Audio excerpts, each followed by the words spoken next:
Dobro večer, Goran Milić, legenda na jugoslovenskото novinarstvo. Hvala vam lijepo. Hvala što to kažete. Larry King, može li taka Larry King na jugoslovensko Pa ako još 5-6 godina budem radio, bit ću Larry King. A nešto se osjećam dobro. Nije mi problem preći u studio, to je lako, nego ovo što putujem po svijetu. Pa što misliš šta sam sad zamislio? Sad smo radili Norvešku i Finsku, pa smo radili Italiju i Grčku, pa uspoređujemo sjever i jug Europe. Ali sad bi ovako baš povukao vraga za rep, sad bi Indiju. A zašto? Indiju, pa Zašto zato što Indija? se moram tamo razboliti. Ja sam, kad sam god išao u Indiju, razbolim se. A sad u ovim godinama da se razbolim, riskantno. Dobro, smo Bez rizika nema uzbuđenja. Nema, znači mora da ima adrenalin. Mora. Koliko državi, kada se imate snimanovo, koliko državi? 70. 70. 70 da sam uradio bar sat programa o toj državi. A koliko, na primjer, odvojeni od kriznih žarišta, da rečem, ne znam, ste bili u Španiji, ste bili Bliski Ja Istok. sam 74. u Ciparskom ratu. Dakle, tad su pali pukovnici, ali su napravili rat na Cipru.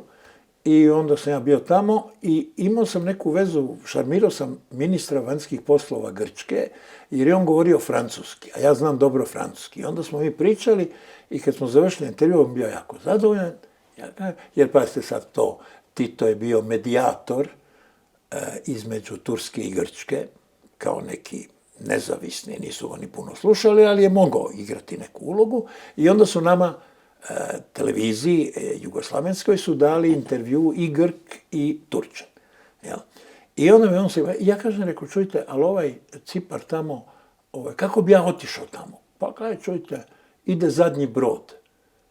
Ja ću vam pomoći da se ukrcate na brod, ali se ne smijete pojavljivati na palubi, jer Turci nadlijeću brod i može biti opasno, mogu ga potopiti ako su neki neprijavljeni putnici. I onda sam ja išao i poveo sam snimatelja i ovoga iz politike Dušana Simića i poveo sam jednoga iz Vjesnika Mišu Ničotu i onda smo se mi ukrcali i otišli na Cipar. Međutim, više se nismo mogli vratiti jer je rat tamo buktao, nije bilo više prevoza i ostali smo 2 mjeseca. Dakle, to mi je bila prva ratna avantura sa puno događanja. I boga mi nije to baš bilo tako benigno, znaš, mi mislimo to je tamo bilo ništa, vraga bilo ništa, bilo je tamo masovnih grobnica sa po 50-60 otkopanih, friško otkopanih mrtvih, pa svađa kao kod nas, jesu li to Turci ili su to Grci, jer Turci bi pozvali da svjedočimo kako su i Grci poubijali, a onda je bi neko ili bacio ili otkrio da je na nekom lešu križ. Pa bi viknuo neko, to nisu Turci, to su Grci, vidite križ. Onda bi nastala panika i onda po običaju To je ko neka uvertira za ovo što se dešavalo onda. Je, bilo je jako slično. Onda kod nas. Znate, se sitiv na Tito koga pred 2 mjeseci počne ova vojna v Izrael v Gaza. Tito cijelo vreme ili vo vremena njegovото vladenje nego priznava Izrael. Je priznao Palestina, Jaser Arafat, ovi dopisnici na Tanjuk всъщност бяха главни лобисти или главни връзки помеѓу Тито, помеѓу Јасер Арафат, помеѓу Палестина. Голем дел од нив беа во Каиро сместени, голем дел беа во Јордан сместени. Меѓутоа никош Тито не ја призна Палестина. Pa vidite, Односно не го призна Израел. Tito je uvijek imao politiku sa 2-3 noge. Dakle, s jedne strane, ne priznati Izrael bilo je biti uz Ruse i sovjetski blok koji također nije priznavao Izrael. S druge strane, Tito imao jako dobre odnose sa međunarodnim Jevrejima, Židovima. I oni su, koji nisu bili izraelski funkcioneri, političari i to, oni su često bili u Beogradu. Znate, pisci, režiseri, znanstvenici su bili Titovi prijatelji. Tako da se nije moglo nikad reći da je on neki antisemit. Ali prema Izraelu to je bila državna politika, mi vas ne priznajemo, vi ste agresori. I to je bilo, čujte, taj odnos je imao, znate ko? Francisco Franco, on isto nije priznavao Izrael. I on isto imao jedan odmak, samo kao što smo mi imali prema Rusima, tako on imao prema Americi. I meni je pričao jedan general koga je poslao bio George Bush kod Franka, da ode kod njega da vidi kakva je situacija, a Franko odmah dođe kod tog generala. Znam zašto ste došli, nećete proći. Kaže, neću ući u NATO. Razumijete, neću ući dok sam živ, neće Španjolska u NATO. Jer i zbog toga što nije htio priznati Izrael. A sad zašto nije htio priznati Izrael? Zato što su oni imali te pretenzije prema muslimanskim sa većinskim stanovništvom u Africi. Maroko, jer je bio Španjolski, Mauritanija, Zapadna Sahara. I onda su oni i nisu imali nafte.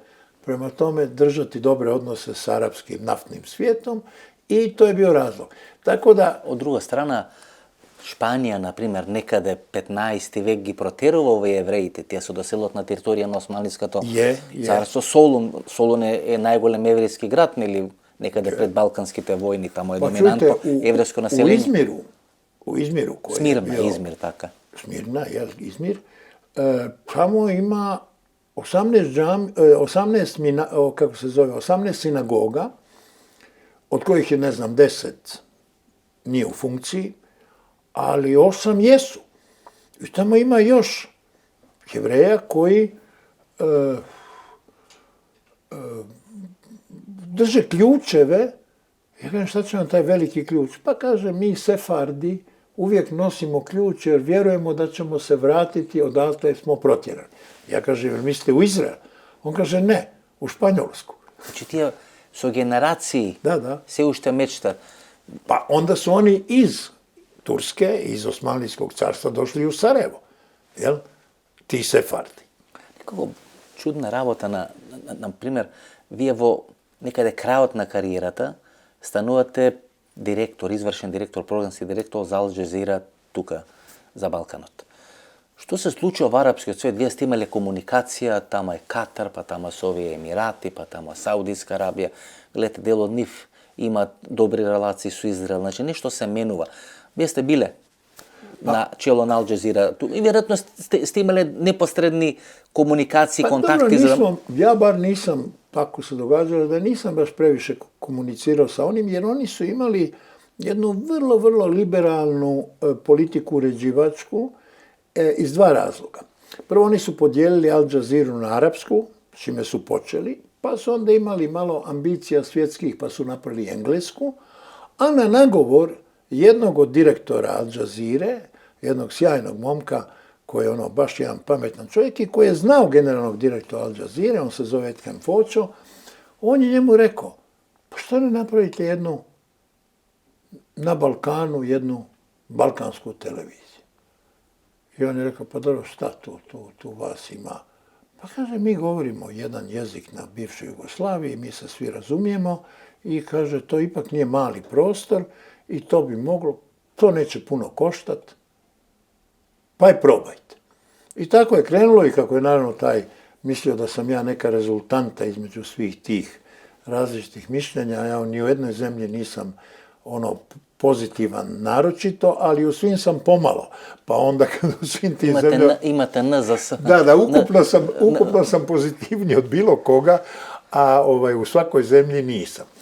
I tako da sam ja došao, ja sam išao kod njih, razgovarao i onda su me pitali gdje bi ja otvorio dopisništvo. Onda sam ja rekao gdje bi otvorio dopisništvo, to im se jako svidjelo. Onda su me pitali šta bi uradio u ovoj situaciji, šta bi radio ovo, ja sam im dao odgovor. I onda su vidjeli da imam iskustva, da sam to, jer njihova baza programa je u stvari BBC. Njihov statut je BBC-ev statut, osim jedne rečenice. BBC promovira britanski način života. To piše u BBC-u, ovdje ne postoji. Jer čiji način života bi oni promovirali? Ako oni kažu promoviramo islamski način, onda to nije Al Jazeera, onda to...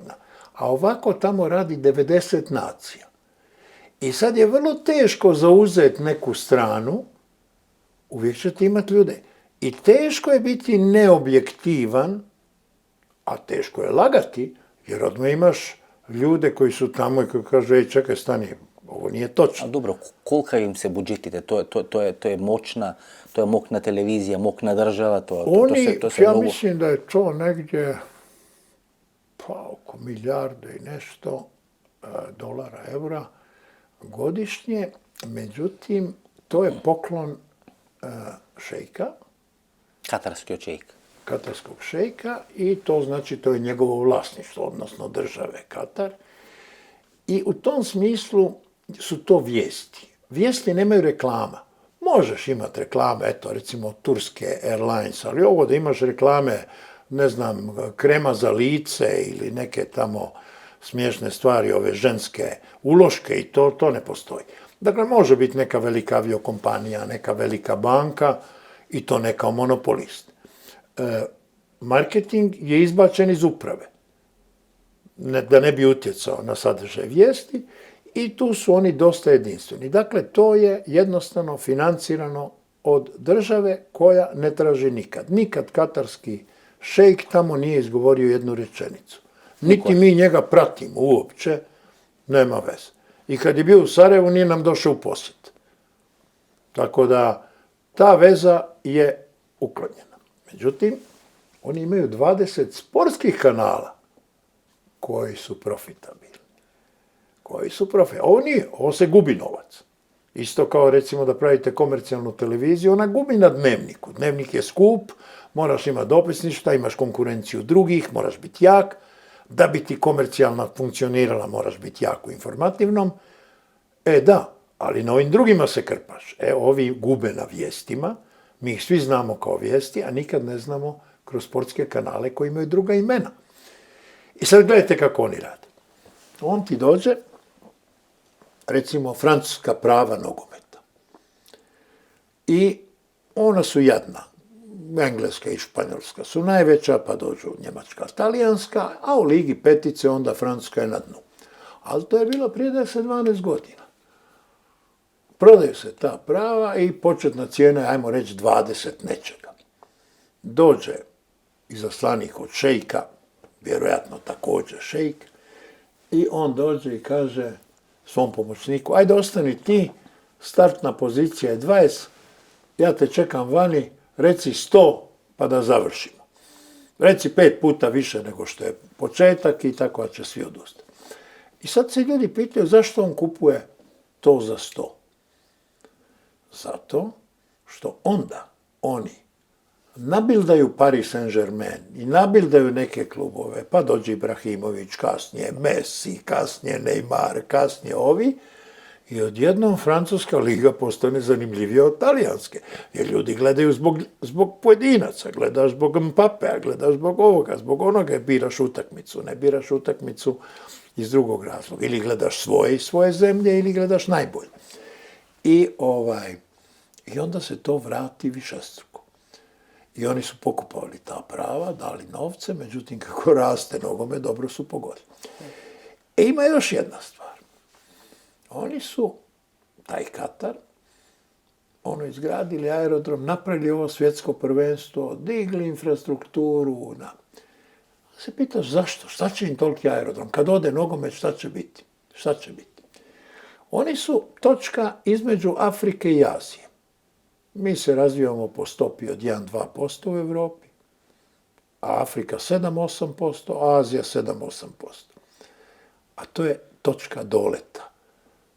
Niko ne leti od Južne Afrike do Kine u jednom cugu, nego se to stane negdje i tako. Pa ćemo mi napraviti, Emirati to isto rade, Dubai, ovo svi rade. Pa ćemo napraviti vrhunski šoping, muzeje, bolnice, sveučilišta, univerzitete.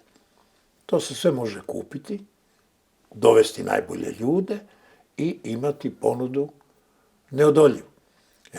Dakle, znači to je sve planirano i to. Ali to može dok je nafta $100. Kad nafta padne na 60, malo se to pokoleba, male su to zemlje. I drugo, tih 300.000 ljudi u Kataru su razmaženi. Njima je 2010. stari šejk rekao, ajde ljudi, vi volite nogomet, počeli ste voliti, evo daću vam avione i unajmit ćemo i kogod hoće ići u Južnu Afriku ima besplatan avioprevoz. Oni su pitali, misliš li biznis klasom? Pa dobro, ne biznis, samo ono što ima biznis klase, ovo drugo je cabin klas. Onda nećemo. To je tako, mislim, kad imaš isto Kuvajt i tako, ljudi, jednostavno u bogatstvu se ljudi uljene. Vrlo malo ljudi radi Katarana u Al Jazeera koja ima dobre plaće, koja za svoje Katarane ne štedi ništa, ali opet ih ima malo. Televizija je težak posao. Gospodine Milić, vi ste 1989. godina portparol na samitu, to je 9. samit na движението на неврзаните. Некаде пред неколку месеци се случат овие пучеви, државни удари, официри помладини или доаѓаат на власт во она постсахарска Африка, вела дека дел на руските сили, овие остатоци од Пригожин им помага и ги прават сите тие работи. И прва работа што помислив тогаш во тој временски период дека истото тоа ќе им се случуваше 60-тите и 70-тите години ако не беше движењето на неврзаните на Јосип Брз Тито. Тоа движење на неврзаните како тампон зона помеѓу оној процес на деколонизација кој се случува и процес на комунизација или приклонување кон Советскиот сојуз кој треба да се спречи, таму како тампон зона беше Тито и движењето на неврзаните. Pa dobro, ja ne znam kako je točno. Ja nisam siguran da Rusi imaju, da su te afričke zemlje slabe, ali one rastu. Sad se postavilo pitanje tih resursa i sad je puno kandidata. Prvo Kina je kandidat. Kina tamo u Africi gradi, zadužuje te zemlje, ona ekspresno gradi, ona pravi mostove, ceste i to, i te zemlje se zadužuju i onda naravno Kina tu postaje glavni partner i to. Tako da je Kina tu, mislim da je dublje ušla nego Rusija. Drugo, Kina sa islamom nema neki problem. Nema ni povijesno, ni ovo, njima to smeta. Oni onako se ne integriraju u zajednicu, oni su svoji. I Rusi imaju malo veći problem sa islamom, ali pazi, to je tu gdje se događa, gdje su Francuzi, to mi više sliči na korištenje praznog prostora francuskog, jer Francuzi nemaju snage da drže te ogromne teritorije. Mislim da je prvo ideja da se oni malo uklone, pa da tu ovi koji govore engleski prevladaju, jer francuski je već pomalo nesto. Ali opet ta podsaharska Afrika, ja sam tu prošao na Paris-Dakar, pa to je Čad, pa to je Niger, koji govori francuski. Niger, to je Mali, koji govori francuski, jel? To su zemlje koje su ogromne, mislim. Niger je, ne znam, Niger je ko cijela Evropa ili ko pola Evrope do Rusije, ali ogromna zemlja. Jel, i to je, cijelo to područje radilo na bazi francuskog franka, odnosno CFA se zvao, to je neki franak, koji je zajednička valuta. Ja sam bio 89. isto na taj Paris-Dakar, baš tada, i to vam je bilo, jedna knjižara je bila u Nigeru, u Niameju, jedna knjižara za sve. Telefonski imenik za tih 5 zemalja, kažem, koji su tih 5 su veće od Evrope, je bio ovoliko tanak, evo, ovoliki je bio telefonski imenik, to je već 90. mislim, svi imaju telefon, ne bežućni, ali telefon. I, kažem, jedna knjižara i druga je bila u Senegalu, također francuska govoreća zemlja. I mislim da je to jedan pokušaj da se taj francuski utjecaj bilo kroz islamizaciju, bilo kroz ove velike sile, Kinu i Rusiju, potre da jednostavno tu uđe. Na kraju tu je i Kuba. To je Kuba koja igra jednu ulogu sa svojim doktorima. Ona liječi to stanovništvo. Ona ima toliko doktora da to nije Kuba. Kuba ima jednog doktora na 120 stanovnika. I ona njih plaća na Kubi $50 mjesečno. Ali ako oni odu u Angolu, ako oni odu u Mozambik, ako odu u Afriku, onda dobiju $500 u Africi, ali Afrika, ta zemlja, plati Kubi $2000. Tako da Kuba zaradi 1.500, plaća na Kubi između $30 i $50. Znači ona zaradi po svakom doktoru 1.500 i plati 50 ljudi koji ništa ne rade ili rade nešto. u svoje zemlje, a doktor dobije od države ove Angole i to 500. Kad se doktor vrati, on dobiva pravo da uveze auto sa svjetskog tržišta. Taj auto vrijedi odmah 4 puta da ga proda. Na Kubi. I on ga proda i kupi stan. A stan se izdaje, recimo, stan od 50-60 kvadrata se izdaje za $100 dnevno turistima. I izdaje se 7 mjeseci godišnje, dakle i pun je 200 noćenja, to je $20.000. Taj stan. A plaća je $30. Znači ti dobiješ 700 plaća, dakle 60 godina plaća za jednu sezonu. I kako Kuba bez Castra, kako to ide? I kakav je taj odnos Tita i Castra, recimo, vi ste pratili jednog i drugog? To je bio odnos ovako. Tito je bio za umjereniju varijantu, a Castro je igrao na oštru varijantu prema Americi, jer je Amerika njemu glavni protivnik. I sad, što je agresivniji, što je borbeniji, što ima veću podršku tih radikalnih zemalja. Recimo, evo da ću jedan primjer, bio sam na tom samitu čuvenom, kad je bio Tito. Havana. I sad ovako. Castro drži govor od sati 15, 2. I kaže ovako, u jednom momentu. Excelencias, majestades, compañeros, señores. Ekscelencije, veličanstva,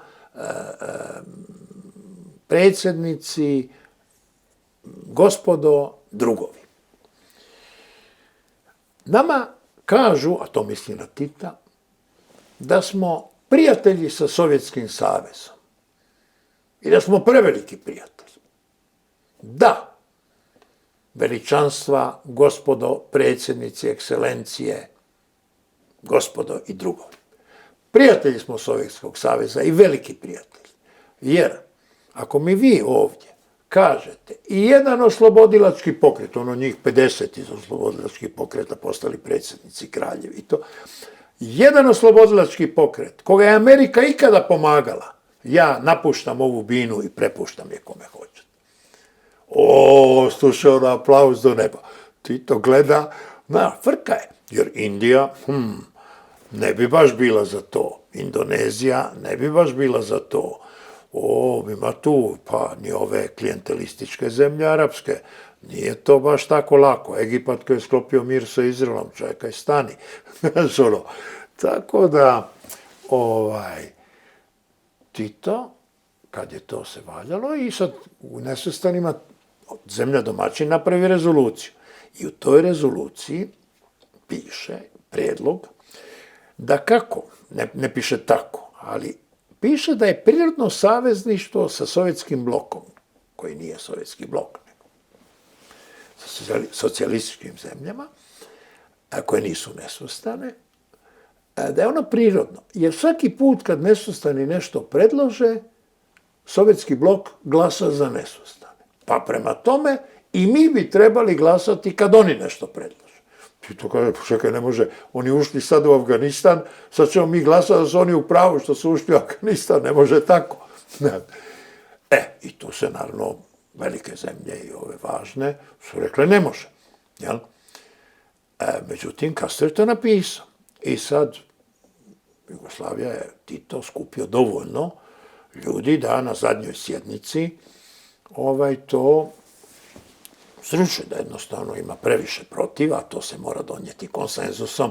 Pa ajde, ako jedna, dvije zemlje ima rezerve, u redu, 3 nije važno. Ali ako ima Indija, ako ima Indonezija, ako ima Jugoslavija, ako ima to, čekaj, stani, onda ne može proći, jer onda je to siledžist. I onda svak zna, pa sljedeći put će meni tako nametnut, ne može, neću biti u tom pogledu. I dolazi uragan. I mora se uzletiti prije 10-11 sati, inače će uragan doći, onda ostaješ to. Mi novinari smo odlučili ostati, ne možeš, nema avion. A ovi predsjednici idu. I zakaže se zadnja sjednica u 6 ujutro. I Tito mrtav hladan u 6 ujutro ustane, svjež, i ne može to, ta prirodna savezništva, to, i ne prođe. I on u stvari, a to je u stvari bio realno i kraj Ujedinjenih nacija kakve smo ih poznavali. Jer tog trenutka UN više nije bio u funkciji ruskih želja, da se stalno preglasava Izrael, da se stalno preglasavaju Amerikanci, da se stalno i da moraju ulagati veto i brukati se. Jer Amerikanci su rekli, ako ćete vi nas tjerati svaki put da ulažemo veto, pa onda idite u Europu, pravite Ujedinjene nacije, stavite ih u Moskvu. Da. I to naravno nikome nije pasalo, pogotovo i koji rade, tamo sam lud, da idem u Moskvu kad ovdje živim u Njujorku. Mislim, ima tu puno osobnog interesa. Znaš, zbog čega ljudi nešto donose. Naravno da je to državna politika. Sad Castro. Castro nije bio takav kakav. On je vizualno izgledao tako, u vojničkoj uniformi, u džipu, kosa, brada, fale mu 3 šišanja i 2 kupanja, ali on nije čovjek koji se šminka, koji je bogat, koji nosi prstenje, Rolexe i to, ne. On puši i moli narod da ne puši. Dakle, on šalje svojim prijateljima Titu cigare, ali propovijeda da se ne puši. Ali šta je na Kubi? I zašto taj komunizam toliko traje? Oni žive, svaki narod je ponosan, ali oni su pobjedili Ameriku. Amerika je financirala iskrcanje u svojoj hemisferi na 90 milja od Majamija. Oni su financirali kubanske milijunaše i njihovu organizaciju koja se iskrcala. Šta su oni pobjedili sa pokretom koji ima 25 ljudi, tih bradatih Castrovih, i onda su narasli. Ali oni su pobjedili Ameriku i njihove izaslanike. I nikad više Amerika se nije usudila njih napasti. Da bi imao sistem slobodnog tržišta i da bi imao, je li to veće ili slava da ti Amerika ne može ništa? Prokletstvo i načenja vidimo u puno situacija gdje bi nagodbom mogli, pa recimo evo Cipar, pa šta sada? Ja sam bio tamo 50 godina. 50 godina Turci drže sjever Cipra, nema nijednog Grka tamo. Grci drže jug. Grcima su vraćene neke teritorije, ostale je taj lijep grad Famagusta. Turci bi im sutra vratili Famagustu da ih priznaju. Ovi neće ih priznati, 50 godina ih neće priznati, pa mogu još 500. Ali mislim, logika govori, čovječ, isto ko što je ovo bilo za Makedoniju. Hoćemo li ovo pristati? Ne, nećemo mi nikad pristati da nam mijenjaju ime u Sjevernoj Makedoniji. Grci. Ma kakva sjeverna ime Makedonija se ne smije izgovoriti. Možeš napisati Sjeverna Trakija, napiši šta hoćeš, nećeš napisati Makedonija. Tako je počelo. I tako je trajalo koliko? 15-20 godina. I vidi, može i Sjeverna Makedonija, može i Europa, može i NATO. Kojiš, hoću reći, strašno puno ima tih stvari gdje ne mogu popustiti jer narod će me zaklati. I zato kažem, u toj politici na Kubi je veće veselje što si pružio otpor. To je što imaš te slike tvojih heroja, tog Che Guevare, kojeg nosi i djeca i klinci, ne znajući ko je Che Guevara, ali nema veze. Ja sam upoznao obitelj Che Guevare u Argentini, čak imam jedan intervju s njegovom nečakinjom, koja je ona dobila onu prvu fotku onog Che Guevare koji je na majicama. Ona ima vlasnik te fotke, nikad nije komercijalizirala. I pola familije su bili desničari i bogati. I on je trebao biti desničar, bio je doktor. Ali kako u Argentini je vrlo to čudno, da mnogi intelektualci idu u ljevičare. Onda je on postao ljevičar. Mogu isto tako biti kao ona. Ona je recimo odvjetnica i ona je desnica. Ona je odvjetnica, desnica i ništa, voli ona njega. Familija je. Jača je familija od opredjeljenja. Tako da čudne su te stvari, što se više voziš po svijetu, sve manje znaš, u stvari, sve ti je neke stvari. Gospodine Milić, još 2 pitanja.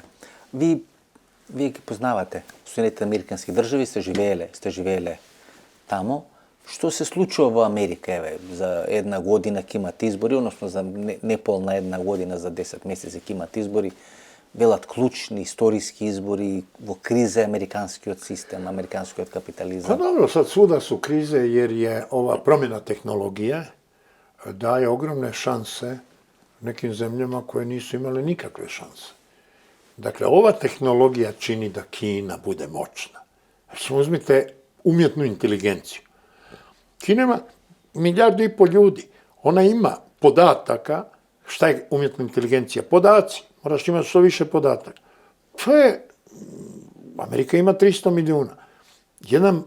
Ovo ima 5 puta više. Oni će brže ići u umjetnoj inteligenciji nego što idu Amerikanci. Oni će lakše provjeravati empirijski greške, moguće puniti to na drugi način i tako dalje.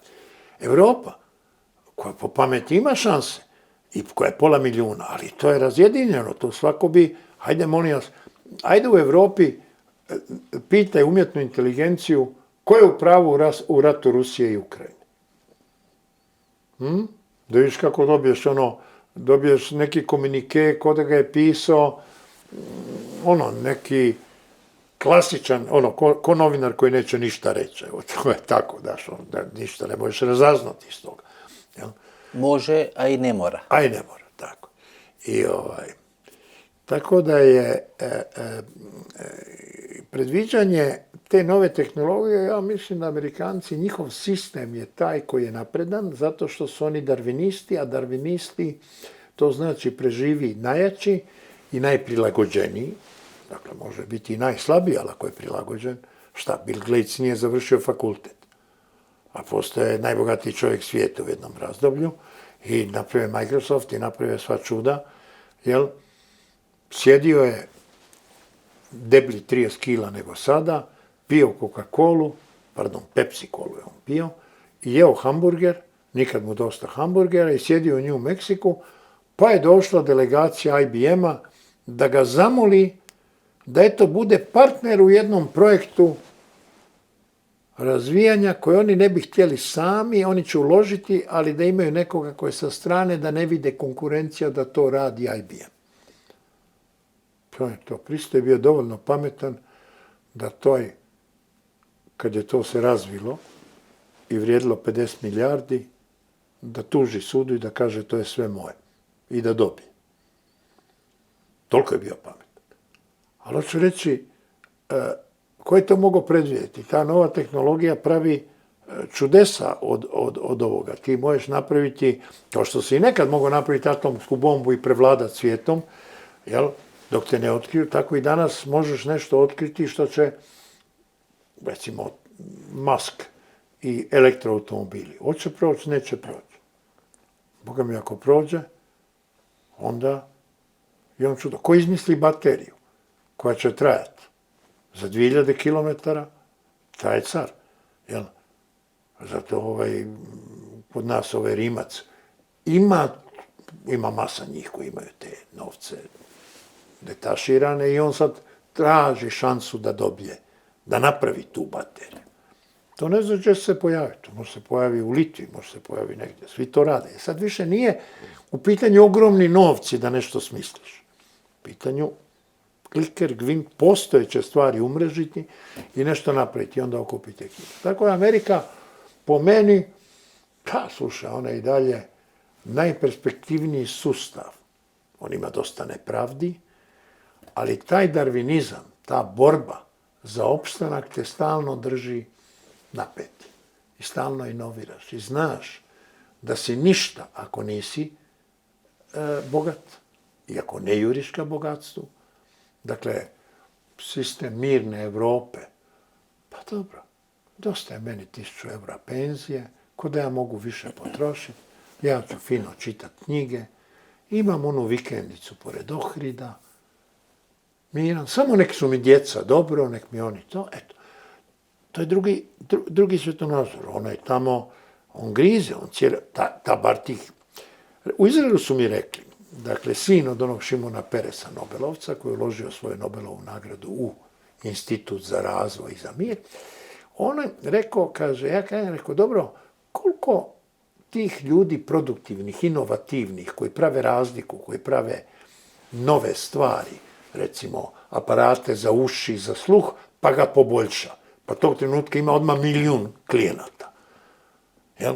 I tog trenutka on to može prodati za $300 i ima $300 milijuna, samo zato što je to unaprijedi. Sa propagandom, reklamom i tako. Koliko ima tih ljudi koje vi imate u Izraelu i koliko bi trebalo da niko drugi ne radi ništa? On kaže, sad imamo 4,5%. A da niko ne radi ništa, da imamo ovaj standard koji je prilično dobar, trebalo bi da dođemo do 10%. To računamo da bi mogli doći 2050. Dakle, stvar nije jednostavno. 25 godina.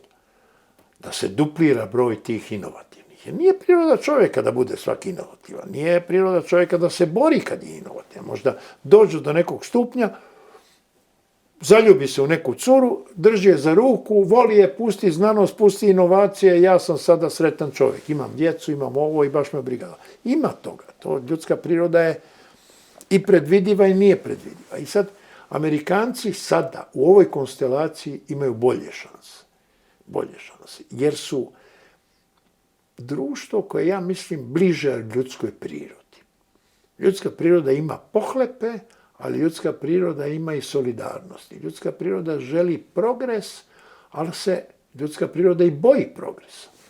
Recimo, Balkan je tipičan primjer straha od progresa i silovanja progresa. Dakle, mi ćemo uvijek biti oni ekstremni koji će nešto preuzeti što se nikome ne sviđa. Ali kad neko predloži nešto što je novo, inovativno, korisno za sve, dok to prođe, nikad kod nas. Jel? Tako da,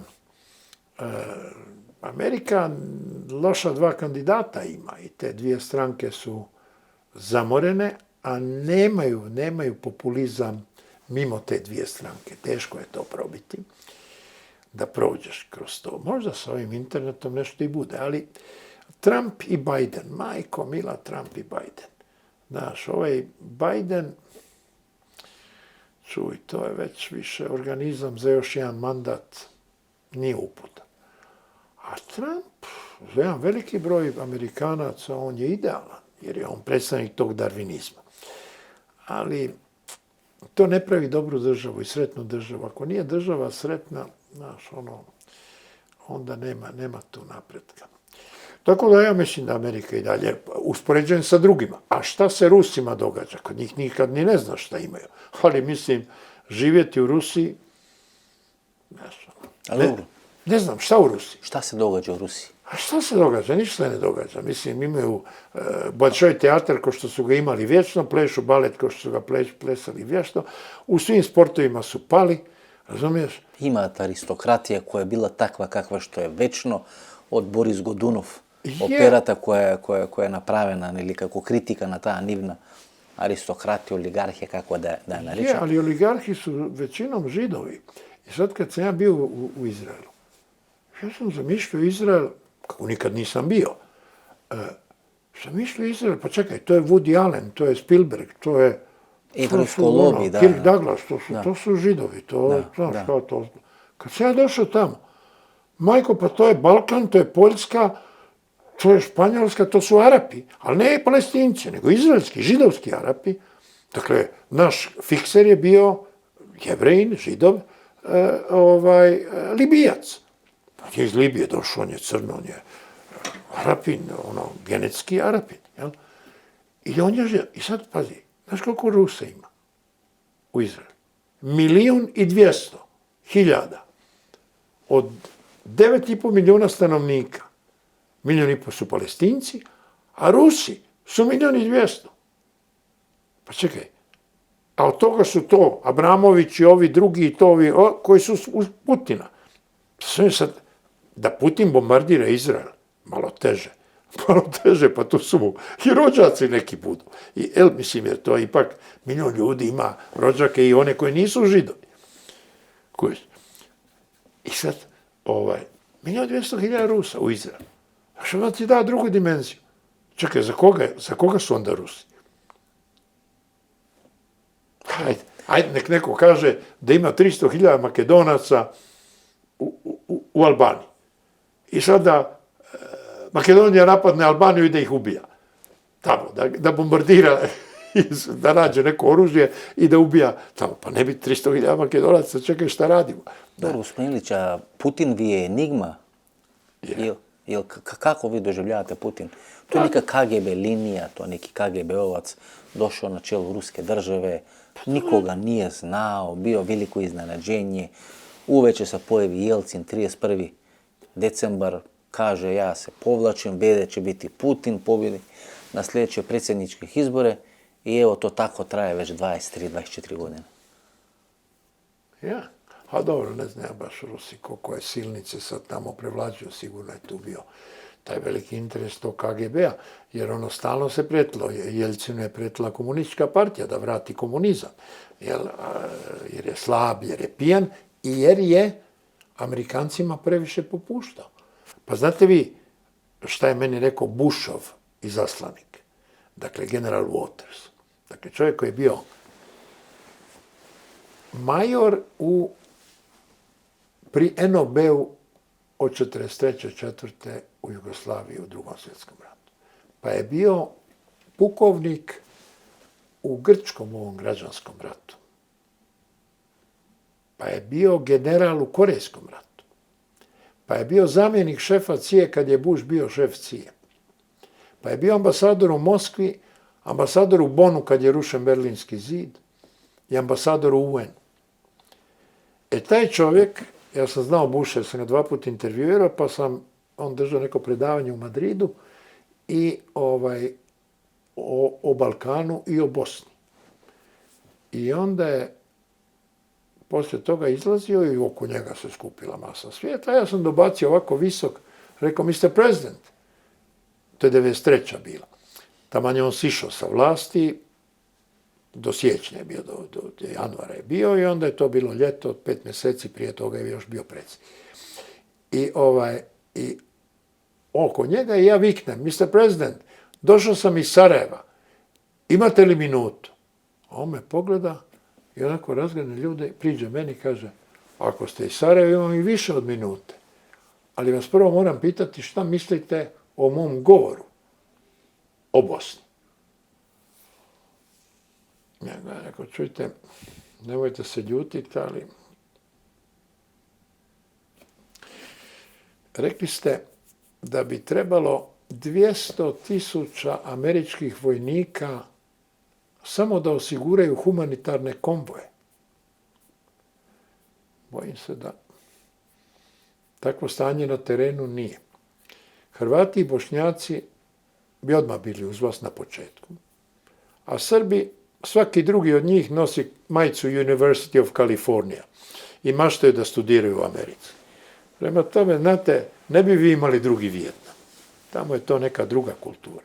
Mi smo svi odrasli na američkim filmovima i niko ne je pucao na Amerikance. A jako bi puno učinili da ste došli.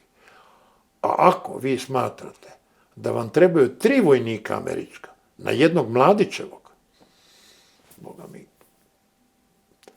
A on me gleda, kaže, dobro, you've got a point ovdje, ali ću vam nešto reći. Ja moram ići, mene čeka avion, ali ostaje moj general. Verno Voltersko, znam ja njega iz UN-a. Ok. Vi razgovarajte s njim, večerajte s njim. I onda će vam biti puno stvari jasnije. Drago mi da smo se vidjeli, sjećam se ovoga, i ode. I ja večeram sa Voltersom, a s nama je i Predrag Matvejević. Jer on ne može spavati. On ima neki klik u mozgu i on ne može spavati i onda mora ostajati do kasno u noći. Kako je bio za drugim stolom, on je nama prišao, mi smo kasno otišli na večeru, i on je nama prišao i onda i on sjedi. I onda ovaj general koji govori briljantan francuski, ali sve govori na 7 jezika, prešao na francuski jer Matvejević nije znao engleski. I kaže Wolters, kaže, vidite, vi sada mislite da je glavni problem BiH to što se dešava tamo na terenu i zašto mi Amerikanci jednim potezom ne otjeramo te Srbe i prisilimo ih da prihvate mir i da prihvate mir, da zemlja bude normalna, nezavisna zemlja. Postoji jedan element koji se ne vidi, a to je taj dobri,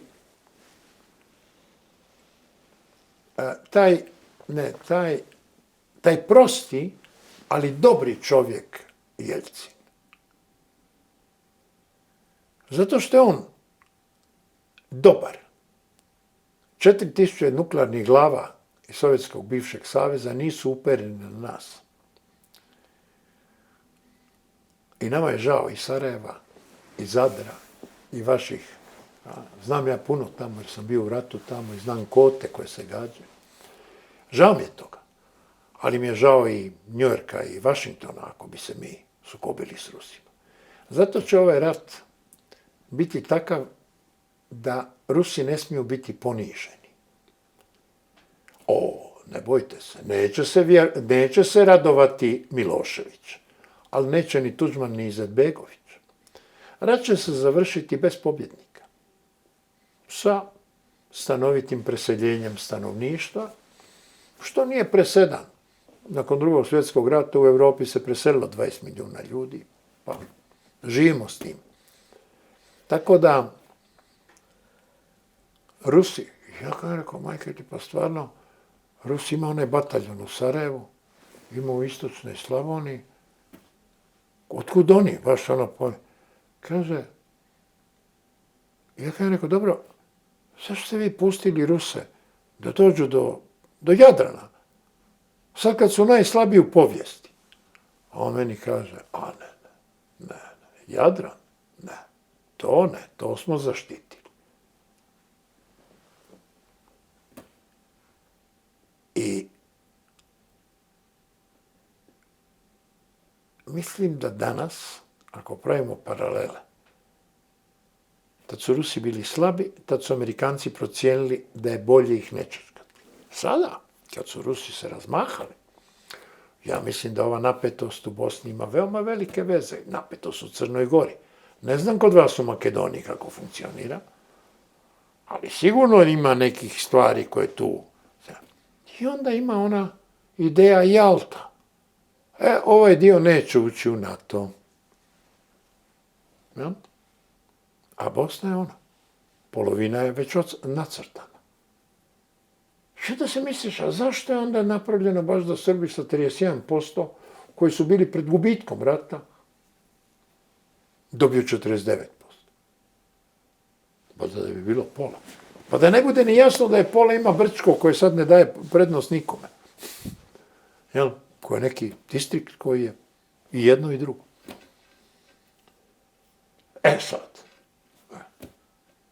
Sva ta pravila postoje da bi se kršila, ali ona postoje kao temelj, a poslije toga ko ih krši mora imati ono jednu odlučnu, kao što je nakon raspada Sovjetskog saveza Zapad imao tu carte blanche, pozivnicu da uvede u NATO i Baltičke zemlje, da uvede i Rumunjsku, da uvede Bugarsku, da uvede sve to, jel?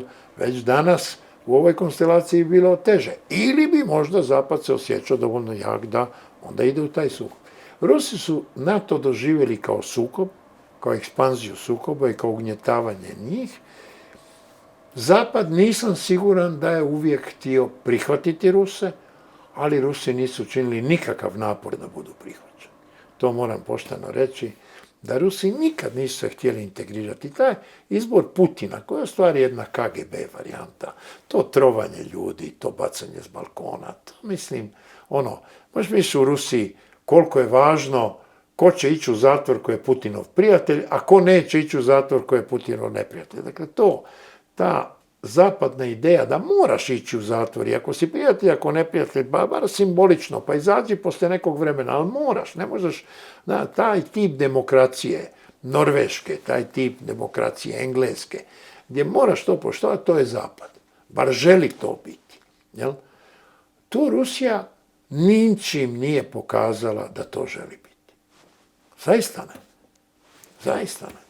Evo, zadnje pitanje. Kina, Indija, vi ste rekli da hoćete dijete da snimate u Indiju. šta je Kina, šta je Indija? Znate, ako Kina je posljednji bastion komunizma koji je vladao pre 20, 30, 40, 50 godina, da li će Indija biti posljednji bastion liberalnog kapitalizma? Je li tamo sve haos? Tamo niko ne zna ko siguran jede, da je više bitno. To je staro, to je taj sustav. Milijarda i pol ljudi na jednu stranu, milijarda i pol ljudi na drugu stranu. Ali to nije više, to je pa glupo Himalaji, pa oni se nešto poškare. Zove se tako komunizam, zove se komunistička partija, to veze više nema s onim što je bilo. To ima neko nasljeđe, to se bira taj centralni komitet, ali to je, nije to taj tip. Demokracija je kad istinski vlast dolazi i kada svako, bio stranka na vlasti, bio stranka u oporbi, bio svaki državni službenik ima osjećaj da radi za opće dobro u općem interesu. Ja ne bi to zvao više demokracijom, odnosno na taj način, ljevica, desnica, to su gotove stvari. Pa gledajte, recimo, kapitalizam je više kapitalizam što je liberalniji u ekonomiji. Sad vi imate neku ljevicu koja je liberalna. Pa imate socijalno-liberalne stranke. Kako može biti socijalna lijeva i liberalna desna? Mislim, to je, a masa ih ima takvih koji, a mi ćemo biti i socijalu, a mi ćemo biti i liberalni. Vidi bogati.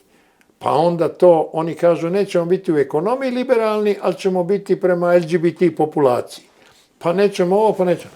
Sve se pomiješalo. Dakle, sada recimo LGBT populacija misli da su im ovi zeleni, da su im ljevica, da su im bliži, jer oni njih... Pa ljevica ih je najviše hapsila, mislim, i ako pogledate u komunizmu, biti gej nije bilo ni malo ugodno, mislim, 500 ljudi je u Jugoslaviji robijalo, jer su otkrili da to što su ih mlatili, zlostavljali, i to je bilo čudno. Ali oni ne pamte više to, njima sad ova ljevica, to onda to nije ta ista ljevica, jer nije ista ljevica. Tako da ta terminologija služi usputno. Sad je u pitanju, naravno, ta nacionalna kohezija, dakle, 1,5 milijuna se izjašnjavaju kao Indiji. Sad su oni više nego Kinezi, za 50 milijuna ih je više. Ovi su Kinezi. Ovi sad su ostali van Sovjetskog saveza Rusi. Ovi su se napravili Amerikancima, jer domorodci su nestali. I sad su to te grupacije tih zemalja. To sad nije važno koji je sustav. Oni će, ako treba se obraniti, ili ako treba doći u situaciju da iskoristiš slabo, varirati između nacizma i krajnjeg liberalizma. Zavisi kako je potrebno. Jednostavno, nacija tako reagira. A dobro, Kinezi, Indijci, vi ste bili vamo, bili ste tamo, kako to funkcioniše? Ovako, Kinezi su Tao i ta religija koja traži rad, odgovornost, disciplinu, autoritet. Indijci su hinduisti. Oni žive sa prirodom. Ima ljudska stega i to ne znači ništa, zato mogu imati demokraciju. Pa i kad su imali kolonijalizam, Gandijevski su mu se suprotstavljali. Pa imaju svoje teorije, koje su vrlo logične. Pazi, on ne ubija kravu. Ali zašto ne ubija kravu? Zato što ta krava živi 20 godina i daje 15, recimo, kod njih manje, 15, 12, 15 litara mlijeka. Za obitelj od 8 djece, koje oni imaju u prosjeku, od kojih će umrijeti 4, tih 10-12 litara je sasvim dovoljno. 5-6 litara je dovoljno, ovo drugo naprave neki sir ili prodaju ili nešto zamijene za nešto. I ta krava je 20 godina majka, hraniteljica. Kako ćeš ubiti kravu koja ti je odgojila? Jer Indijka, svaka druga nema mlijeka, ona je ovako mršava, ona ima 40 kila, ona ne može dojiti djecu. Jel? Uglavnom. Jel? I ta krava, ona je supstitut, ona je fenomen. I zato to pređe u vjeru, da to je vjerski slučaj kakvi krava je mama. Hoće zgaziti mamu na cesti? Ne. Još i dijete možda, ali kravu? Ne. Dakle, sve se stvari stvaraju iz potreba, iz tradicije, iz ovoga i onoga. I stvara se onda kastinski sustav, gdje ovi gornji brahmani su kasta. Sad šta je to? Pa i komunizam imao partiju koja je bila 10% I kasne, i ovi imaju 10%. Kasne. Čuj, objektivno tako je. Komunisti su imali stanove u postotku više nego nekomunisti. Komunisti su bili na boljim pozicijama. Sad komunisti će reći, pa mi jesmo uzimali najbolje, a one koji su bili probisvijeti i barabe, njih nismo uzimali. Jel? Što je također ima tu istinu. Jel? Dakle, ja uvijek kad neko kaže, za razliku od tebe, ja nikad nisam bio u partiji. Ja rekao, slušaj, jesu te zvali u partiju pa ti odbio? Ako jesu, svaka ti čast. Ali tebe niko nije ni zvao kad si bio pijanac i probisvijeti najgori u školi. Jel? Tako da, uvijek su kriteriji različiti. Eto, to je ono što ne može se Indija, ali je pitanje toga. Pogledajte, zašto je Indija siromašna, gladna i baš ih briga za podatke da je, ja sam prvi put bio u Indiji 77. I tad je moja sestrična bila udata za onog Željka Malnara, putopisca. I onda je bilo u Indiji 300 milijuna gladnih i siromašnih. Indija je napredovala, Indija je velika sila, Indija je velika tehnološka, Indija ima, 25 milijardera u dolarima, ali nema više 300 milijuna, nego 600 milijuna gladnih. Ja? Jer nije riješila taj problem. Nije riješila. Ne možeš stići. Jer je to filozofija življenja. Taj sraz sa prirodom znači da kad idete s aerodroma i ako je jutro, onda vidite uz cestu okrenute ljude leđima i vrše veliku nuždu. Vi prolazite pored njih, mislite, gdje sam došao, šta je ovo? Ovo je New Delhi, glavni grad Indije. Prirodno. Zašto bi to bilo prljavo? Pa to je zemlja, pa to je ljudski proizvod, pa tako je nastala zemlja, pa to je đubrenje zemlje, jel? Ništa nije njima odspavati na otvorenome, naravno ne prehladit se, ne razbolit se, ali spavati, to je odnos sa prirodom. To je ta filozofija. Druga filozofija, isto kao u medicini, kineska recimo medicina. Kineska traži da si ti u balansu. I on tebe liječi tražeći uzrok tvoje bolesti u tvom debalansu. I onda traži povratak u balansa, bilo akupunkturom, bilo nekim čajevima, bilo nešto, dok naravno ne dođe do odmakle bolesti, onda se priklanja zapadno, onda može operacija. Zapad misli da je organizam auto.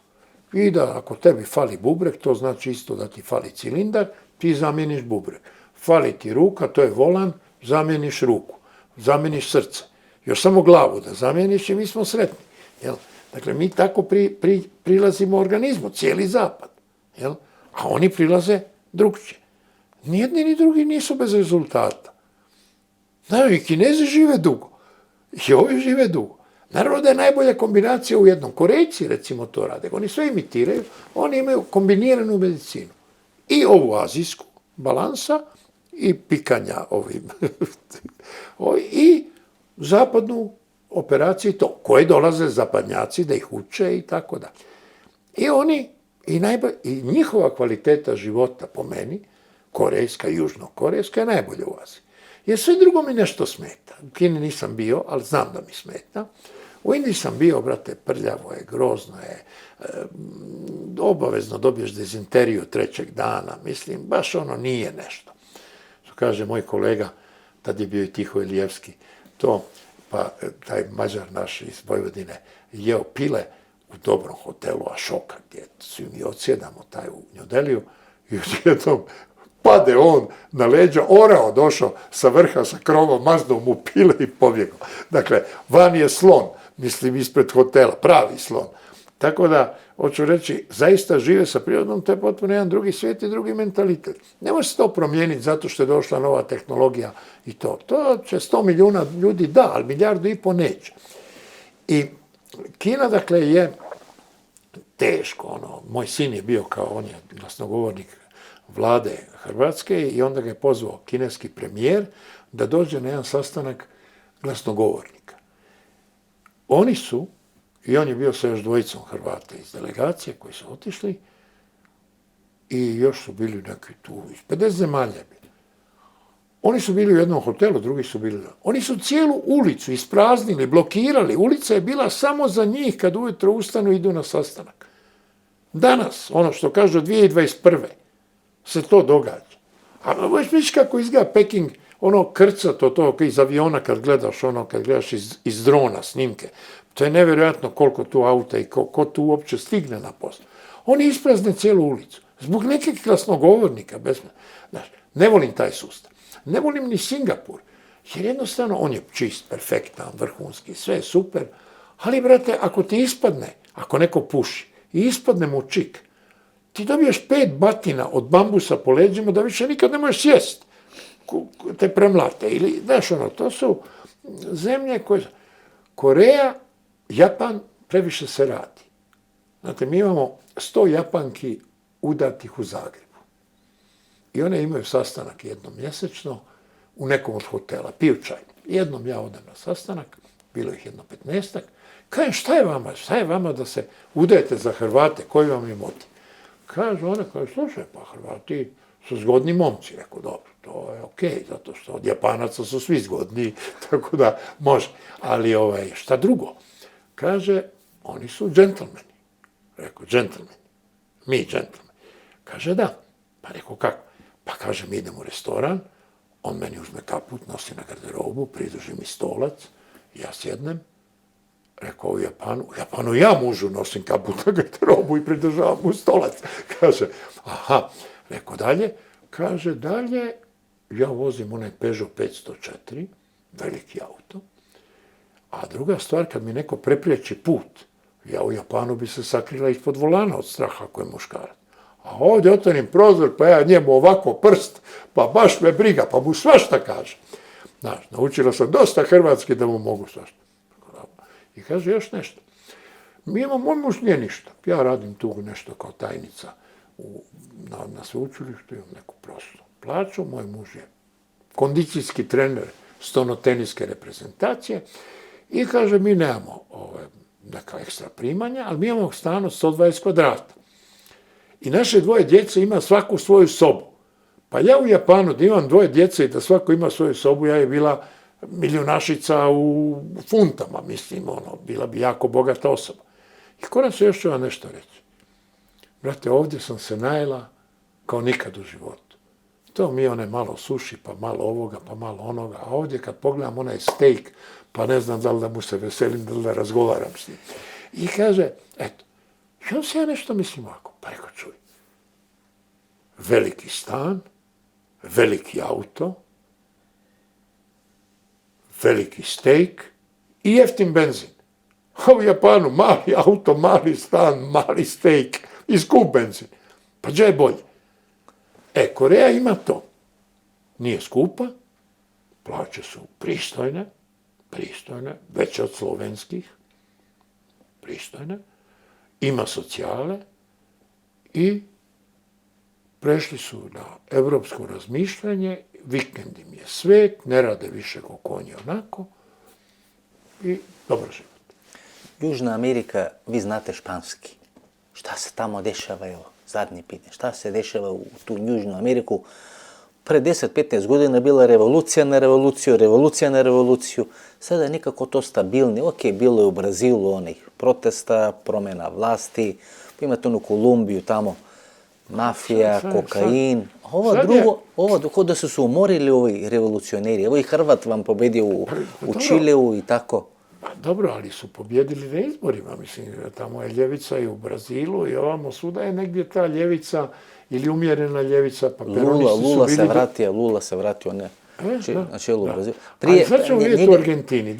Njega je naslijedila jedna predsjednica koja je imala bugarske korene, pa da, i onda smo mi rekli gotovo je ova sa Brazilom, više Brazil propada skoro, čim Bugarka dođe na čelo na vladu. Oni su nekako uspjeli da se spasu i da preživu tu Bugarku. Ja sam radio anketu u Makedoniji na fakultetu gdje su Makedonci, sa 100 studenata Makedonaca. I pitao sam ih, koja vam je susjedna zemlja, koji vam je susjedna zemlja narod najdraži? A koji najmanje drag?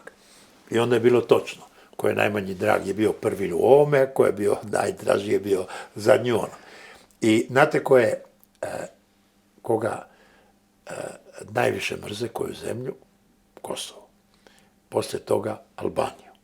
Poslije toga Bugarsku i Grčka je predzadnja po mržnji i Srbija najmanje mrzi. Dakle, najviše vole Srbiju, pa Grčku, pa Bugarsku, pa Albaniju, pa Kosovo. Taj red stvari je to. I ja mislim da je to dosta realno ovako kad pitaš stanovništvo. Ja ne kažem politički da to tako važi, jer nije to... ali, jeste razmišljali da je to... Da, možda sad Bugari dođu malo ovako gore zbog ovo što rade i to.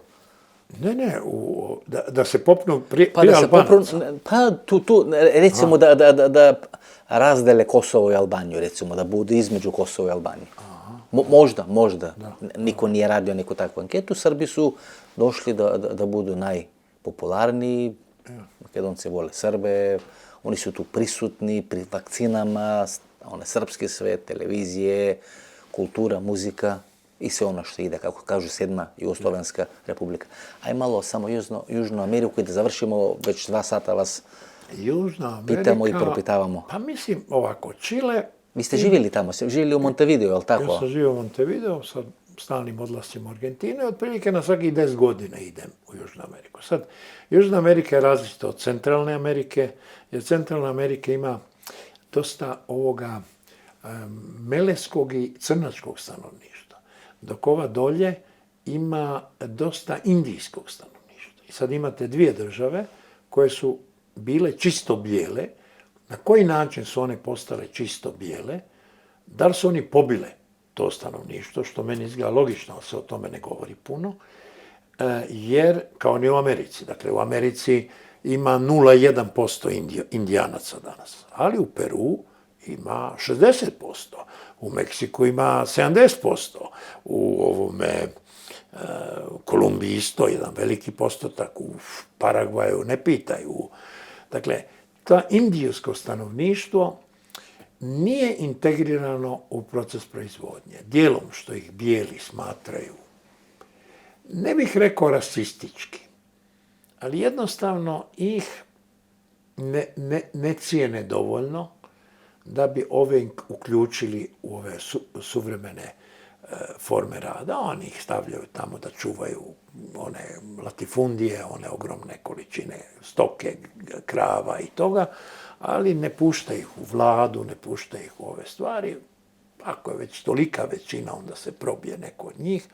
Ali ono što kaže u Peru, radije Japanac da bude predsjednik nego da bude domaći nasljednik Inka.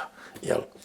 Tako da, to stanovništvo nije dobro integrirano. Argentina, Urugvaj i Čile, koji imaju većinu tog bijelog stanovništva, su u prednosti. Oni su bili u povijesnoj prednosti, kad je taj rasizam bio jak.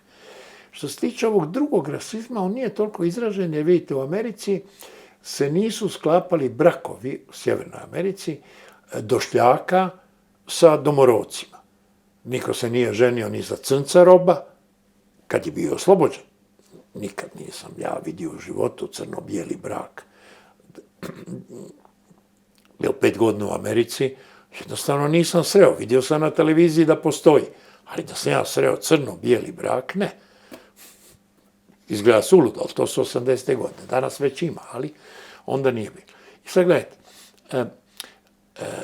on nema brak i taj rasizam opstaje i tu se stvara jedna rasna razlika koja opstaje, rekao bi, do danas.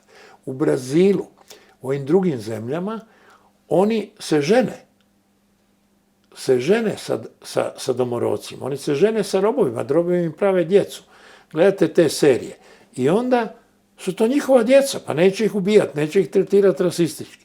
I onda su oni integrirani. Zato je taj Pele mogao biti u Argentini, da je bio neko ko je crn do 80.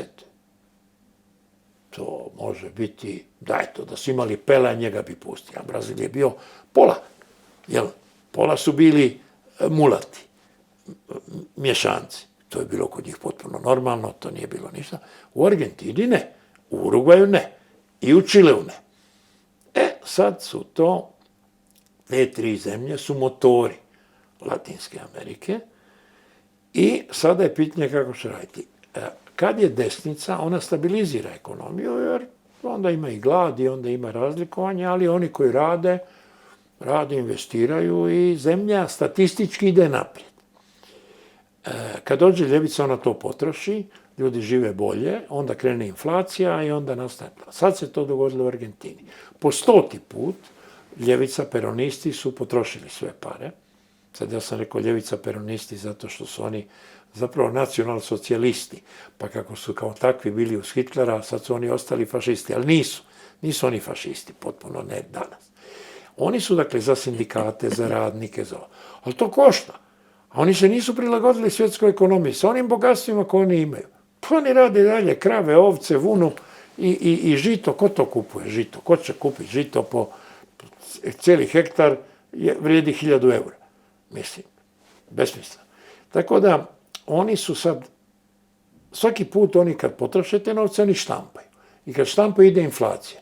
I onda dođe vojni udar, i onda dođe desnica, onda ona malo to porihta, onda opet dođe pobjedu peronisti, onda peronisti opet to potroše i sad se to isto dogodilo.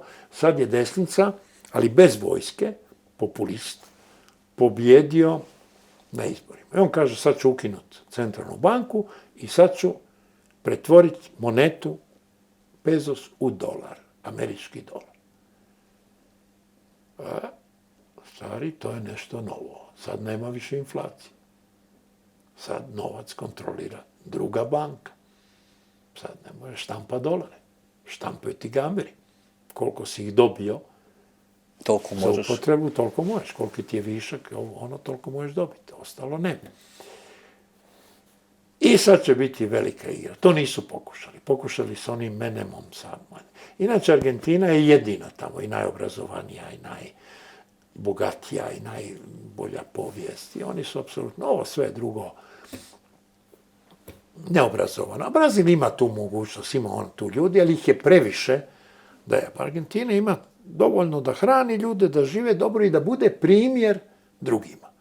Tako da Argentina bi mogla, ako ova desnica ne padne, jer oni moraju pretvoriti ljude, dakle u zemlji gdje je prosjek mesa, potrošnje mesa 100 kila godišnje po stanovniku, pa to ni vi u Makedoniji ne jedete toliko, a jedete puno, ali 100 kila, ja mislim u Makedoniji 50 recimo, što je puno, ali 100 kila i u toj zemlji da ima gladnih, a bit će, ako on uvede tu politiku da je dolar, moneta, i da se svak ponaša odgovorno, tu će ispasti 1-2 milijuna ljudi iz hranidbenog lanca i to, ako prežive, bit će bolje. Ali, ako ostave narod gladnim, i papa će biti protiv njih. Jer papa je bio desničar, ali kad je vidio kako glad se širi u najbogatijoj zemlji i kako vojske te gornje elite uz pomoć crkve vlade, onda se on konvertirao i rekao, pa izgubit ću sve, više mi niko ne dolazi u crkvu. I onda je prešao na ovu liberalniju, lijevu poziciju i skuplja svakoga. Tako da Argentina i Čile, koji su međusobno ne slučajno zavađene, jer Amerika naravno kontrolira taj kontinent da niko ne ojača i voli svađati Argentinu i Čile, a i oni sami se vole svađati. Tako da Argentina i Čile da malo se zbliže, da pokrenu ove zemlje koje imaju resurse kao što je Bolivija, Ekvador i to. Mislim da je Kolumbija izgubljen slučaj, jer oni, mislim, to je previše novaca u tom narko biznisu da bi uopće mogao razmišljati o njima. To treba izolirati i reći kako vam je, tako vam je. I te zemlje bi mogle pokrenuti, naravno Brazil, tu kao glavni resurs svega, ili on da bude vođa, ako se i on urazumi i postane normalan. I da onda bude jedna jaka fronta prema SAD-u i partner SAD-u u konačnici, da onda dignu taj kontinent. Inače, pazi, ne živi se tamo loše. Jede se, pleše se, vidi, Kuba, reklo bi se da živi najgore na svijetu po statistici. Pa gledaš, tamo odeš, vratiš se i kažeš, pa ovo je sretan svijet. Znaš, ne znaš španjolski, svi se smiju, svi plešu s tobom, za tebe je jeftino, što je njima skupo. I ti prođeš 15 dana i kažeš, super je na Kubi. Kogod je bio na Kubi, kaže, odlično, ali se 2 puta niko ne bi vratio. Gospodine Milić, vi biše zadovoljstvo. Vi ste dokaz da Titovi od komunizam imaše čovječki lik. Pa slušaj, to mi je malo jako. Tito je imao etape. I ja sad kad gledam unazad, imao je etape. I imao je etapu rata, gdje je bio, ne znam ovo, između 2 rata, to ne znam, to je sve mislim.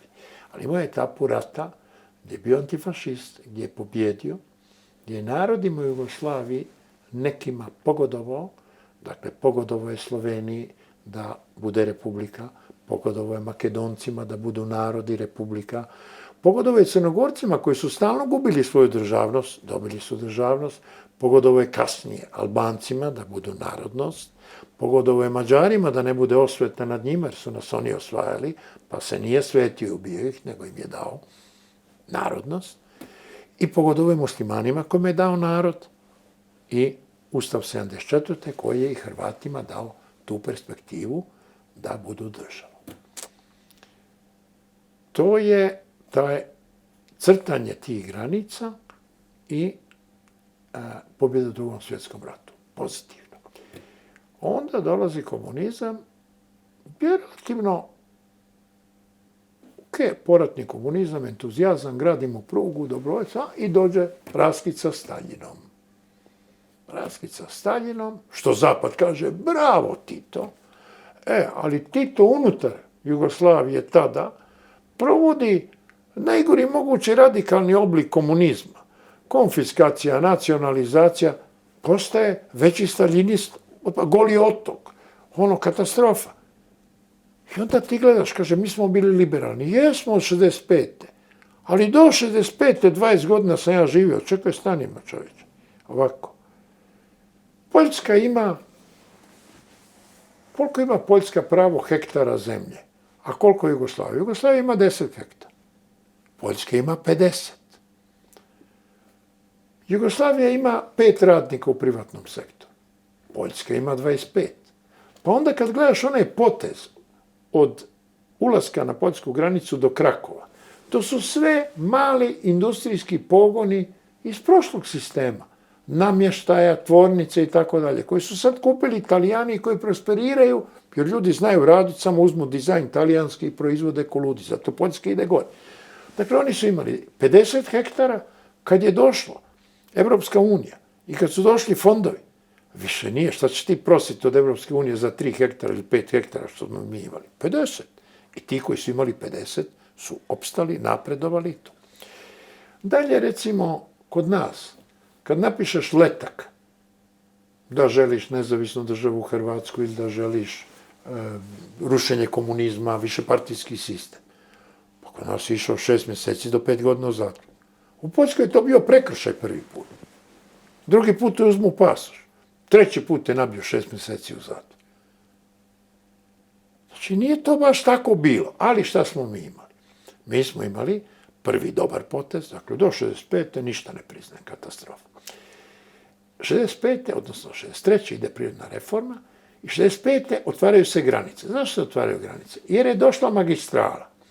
Sa magistralom milijuni turista. Milijuni turista, ja u Slanom, recimo, odakle moj otac i to, mi imamo veliku kuću. To je Dubrovnik. Kod Dubrovnika, da. I dolazi odjednom probijena magistrala. To znači nama dolazi struja, nama dolazi vodovod, ide magistrala, idu strani turisti. Mi dotle, ja tad imam 19 godina, policajac iz Slanoga meni kaže, i mojima, ako vidiš auto strane registracije, da je 2 puta prošao, zapiši registraciju i prijavi. Dakle, ako u vojsci, to u vojsci isto bilo, ako neko prolazi pored kasarne, zapiši. Dobro. I odjednom milijun turista. Ko će zapisivati? Prestane se zapisivati. Pisma iz Njemačke koja stižu, više se ne otvaraju. Ko će otvarati? Sve se promijenilo. Ljudi idu vani, ljudi idu i promijeni se metoda. Odlična razlika. Onda dolazi 71. Hrvatsko proljeće, sa aspekta njega, on je tu bio u dvojbi, uguši on Hrvatsko proljeće, pohapsi on te proljećare, skine tamo Crvenkovskog, skine sve ove Kavčića u Sloveniji, pošamara sve to. Međutim, pokaje se i 74. donese ustav. Novi ustav, 74. koji daje republikama sad zaista državne ovlasti. Odlično. I onda, od 75. do 79. daje mu peticu. Od 75. do 79. Dakle, čovjek koji razmišlja o sebi nadasve, o svom mjestu u povijesti, i odlazi 76. u posjetu svim velikim silama. Kina, Engleska, Francuska, Rusija i 78. u Washingtonu. Dakle, jedini koji u godinu dana uspio obići svih 5 velikih sila ever. Ja mislim da se to više nije dogodilo i danas je sve uzubano, to se ne događa. Jer ako možeš posjetiti Kinu, ne možeš Rusa, ako možeš Rusa, ne možeš Kinu i tako dalje, i ne znam nešto. I on bude taj prvi. I onda u Havani odradi ovo što je rekao, nema prirodnog savezništva, isto veliki potez, i zato mu dođu svi ti državnici. Je napravio taj, da je umro 56. ne mu došlo 20. Da je umro 70. došlo mu 40-50. Ali umro je u najboljoj etapi za sebe i u najvećem, rekao bih, priznanju međunarodnom.